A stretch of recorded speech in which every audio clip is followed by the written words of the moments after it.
आप देख रहे हैं अपना बिहार और आपके साथ मैं हूं विवेक। बड़ी खबर है कि बिहार सरकार की छुट्टियों पर जारी निर्देशों से यह खबर जुड़ी है, क्योंकि इस साल के बचे हुए महीनों के लिए स्कूलों में छुट्टियां घटा दी गई हैं। अब इसे लेकर सियासत तेज है। भारतीय जनता पार्टी ने नीतीश सरकार को आड़े हाथ लिया, वहीं राज्य सरकार शिक्षा व्यवस्था में सुधार का तर्क दे रही है।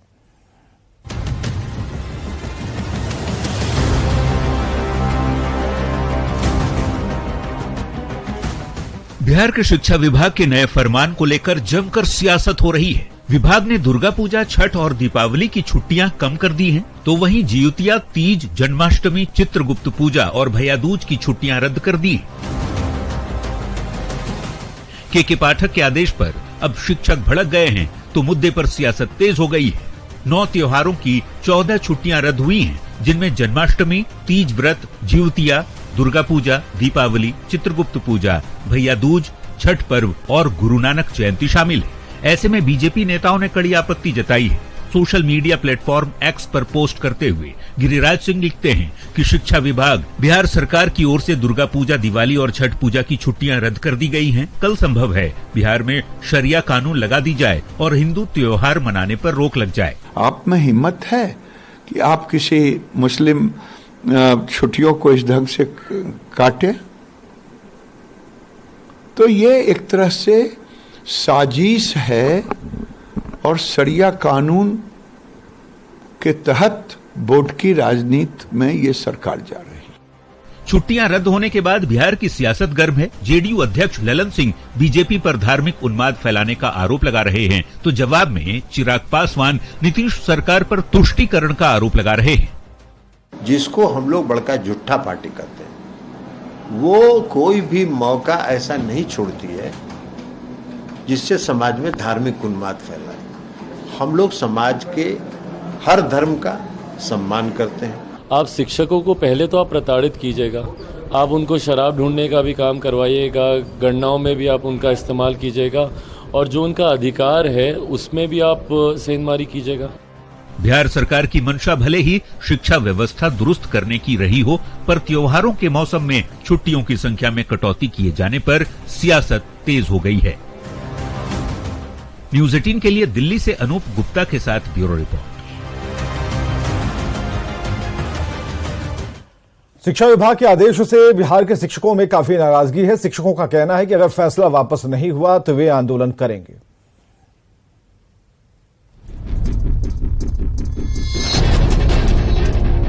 ये राजशाही में होता था कि राजा जी को जो मन आया वो कुछ से कुछ कह दिया और वही उनका कानून बनता था। आज के दिन में वो नहीं चलेगा। तो मैं भी इस बात से बहुत मर्माहत हूँ। मैं स्पष्ट कहूँ कि मैं मर्माहत हूँ इस बात से। ये तुगलकी फरमान तुरंत वापस लिया जाए। शिक्षा विभाग की तरफ से छुट्टियों में कटौती किए जाने से शिक्षकों में काफी नाराजगी है। हमारा बहुत सारा अवकाश कैंसिल हो गया। पटना से लेकर किशनगंज तक शिक्षकों ने इस फैसले का विरोध जताया है।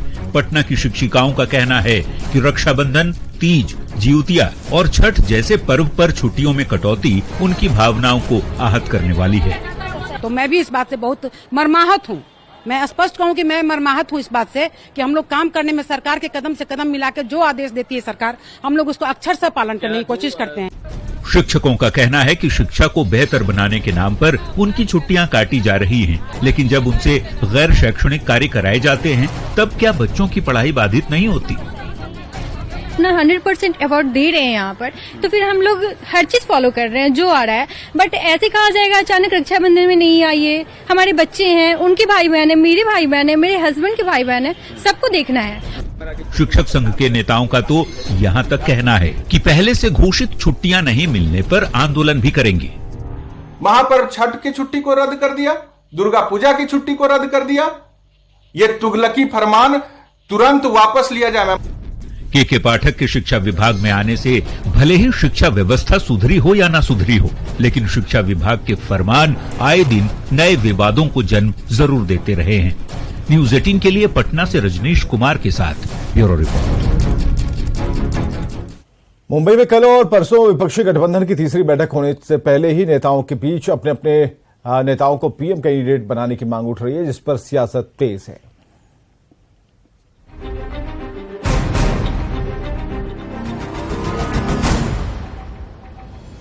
मुंबई में 31 अगस्त और 1 सितंबर को विपक्षी दलों के गठबंधन INDIA की बैठक होने जा रही है,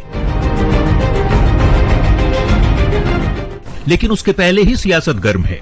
बैठक से पहले ही मुंबई पहुंचे आरजेडी अध्यक्ष लालू प्रसाद ने कहा है कि चुनाव नजदीक आ रहा है, जिस पर आगे की चर्चा होगी।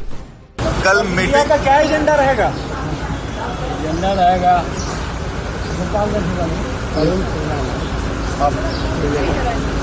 आगे का तैयारी करें हम लोग।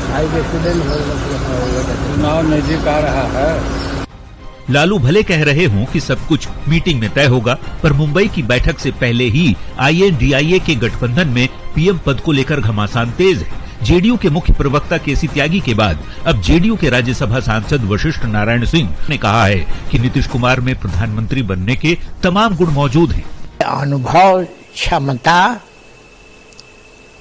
विवेक, बुद्धि, किसी भी स्तर पर नीतीश कुमार एक सक्षम व्यक्तित्व देश का दिखाई पड़ता है।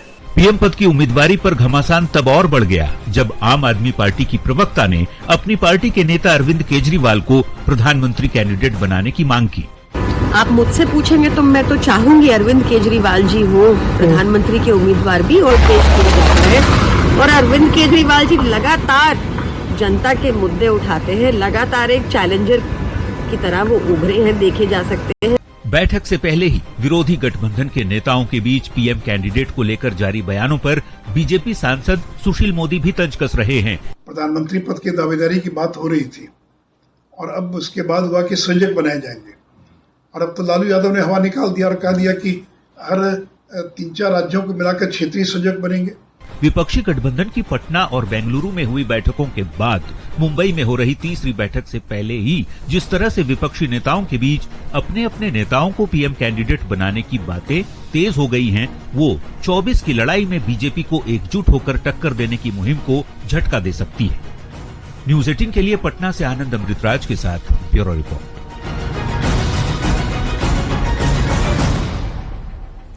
31 अगस्त और 1 सितंबर को मुंबई में विपक्षी गठबंधन INDIA की बैठक होने वाली है और बैठक की जिम्मेवारी शिवसेना, UBT, कांग्रेस और NCP के ऊपर है। और बैठक के पहले तीनों ही दलों के नेताओं ने बड़े बड़े दावे किए हैं।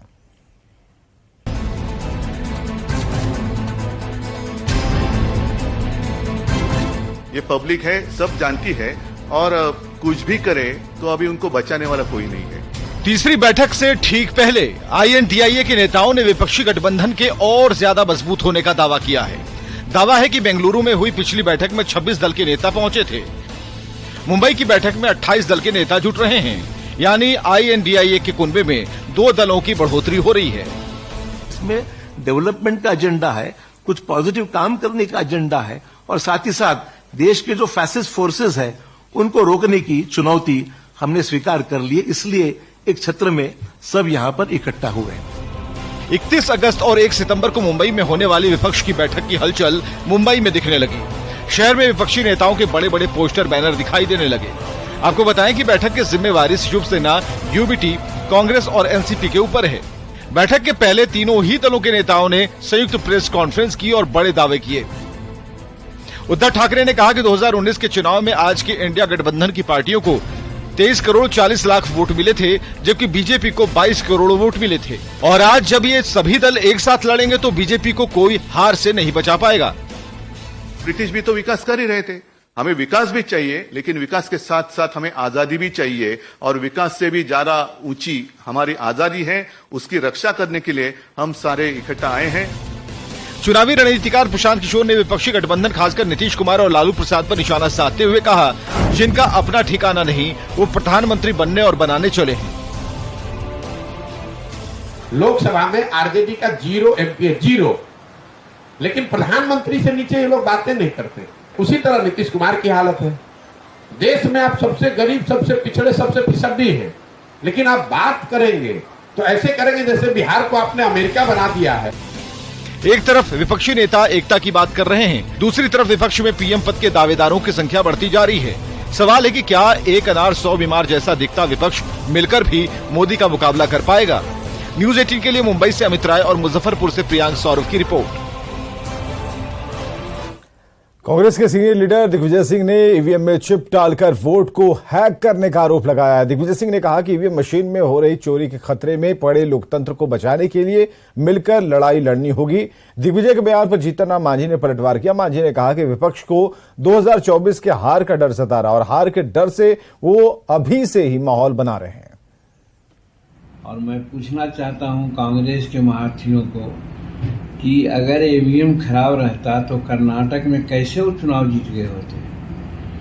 तो इसका मतलब है कि पार्लियामेंट का चुनाव को वो देख रहे हैं अपनी हार। जितना भी घमंडिया गठबंधन के लोग हैं जुट रहे हैं, कल से मीटिंग भी कर रहे हैं, सब में एका बन नहीं रहा है। हम कई एक फ्रंट वहाँ पर बन गए हैं। परसों आप देखिएगा कि ताश के पत्ते की तरह सब छितरा जाएंगे। तो इन सब बातों को देखते हुए कांग्रेस को ऐसा लग रहा है कि पहले ही से हार हमारी है, तय है। उसके लिए कोई न कोई उपाय पहले किया जाए ताकि बाद में वो कहेगा कि भाई हम लोग तो कह रहे थे कि ईवीएम में गड़बड़ी है, जिसके चलते ये चुनाव में इनकी जीत हुई। जेडीयू के एमएलसी और सेठ जी के नाम से मशहूर राधाचरण सेठ को कल ईडी ने नोटिस जारी किया और 15 दिन के भीतर हाजिर होने का निर्देश दिया। ईडी के नोटिस के बाद राधाचरण सेठ पटना स्थित ईडी ऑफिस पहुंचे, जहां उनसे पूछताछ जारी। और आपको यह बताएं कि कुछ दिन पहले आयकर विभाग और प्रवर्तन निदेशालय ने इनके पटना, आरा, नोएडा और गुड़गांव के ठिकानों पर छापेमारी की थी। छापेमारी में ईडी को कई सबूत मिले, इसे लेकर राधाचरण सेठ से पूछताछ हो रही है। ईडी सूत्रों से मिली जानकारी के मुताबिक राधाचरण सेठ पर आरोप है कि वो बिहार में बालू माफियाओं के साथ मिलकर बालू के अवैध कारोबार को बढ़ा रहे हैं। ईडी राधाचरण सेठ के साथ उनके बेटे कन्हैया को भी पूछताछ के लिए नोटिस भेज चुकी है। कन्हैया से शुक्रवार को पूछताछ हो सकती है। जदयू के विधान पार्षद राधाचरण सेठ पर ईडी का शिकंजा लगातार कसते जा रहा है। उनके आवास पर कई बार छापेमारी हुई और मिले दस्तावेज के अनुसार अब ईडी उनसे पूछताछ कर रही है। जो जानकारी मिली है, उनके बेटे कन्हैया से भी 1 तारीख को ईडी पूछताछ करेगी। बालू खनन और मनी लॉन्ड्रिंग के मामले में यह पूछताछ और कार्रवाई की जा रही है। माना जा रहा है कि जो दस्तावेज छापेमारी के दौरान मिले हैं, उसके बाद यह कार्रवाई की जा रही है। सबसे बड़ी बात है कि जिस तरीके से बिहार में केंद्रीय एजेंसी लगातार कार्रवाई कर रही है और खास करके अवैध बालू खनन के मामले में ईडी के द्वारा जो कार्रवाई हो रही है, उससे यह साफ है कि आने वाले दिनों में और इस कार्रवाई के बाद कई और चेहरे भी बेनकाब होंगे।